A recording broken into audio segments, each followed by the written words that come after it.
discover 8 crazy quirks on the 2023 Nissan Z. The 2023 Nissan Z is undoubtedly a great-looking car.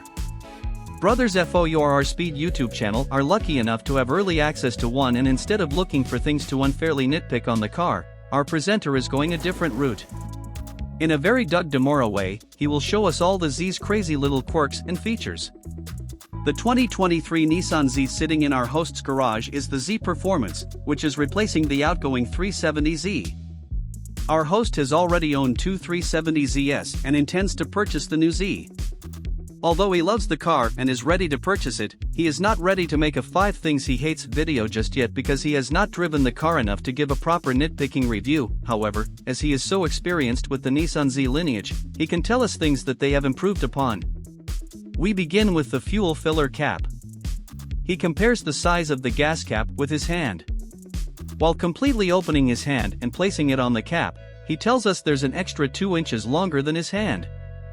Opening the cap gives view to a very oddly shaped fuel filler.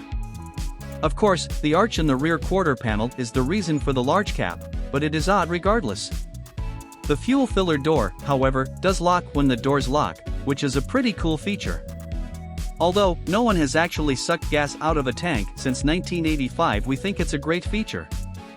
Next, our presenter shows us the confusing muffler system. Confusing to say the least.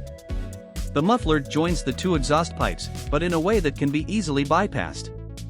This causes a great rumble at lower RPMs, but as our host shows us at the 225 mark, at the higher RPM it just sounds like wind.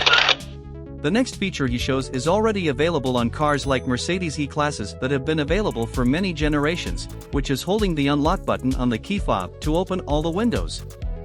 However, as our host points out, holding the lock button does not close the windows.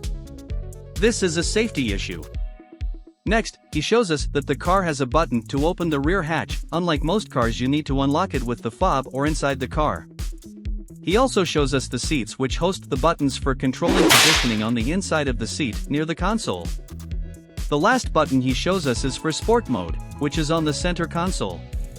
Pushing this puts the car into either sport or standard, but does not change the instrument cluster. To achieve this, you have to go into settings and a whole slew of options to change the instrument cluster dynamic. Finally, he shows us something familiar to all Z generation owners: the lack of an extra cup holder. It appears that importantly, Nissan has listened to their clients and designed something quite clever. Once you open the center console cover, you're presented with another cup holder.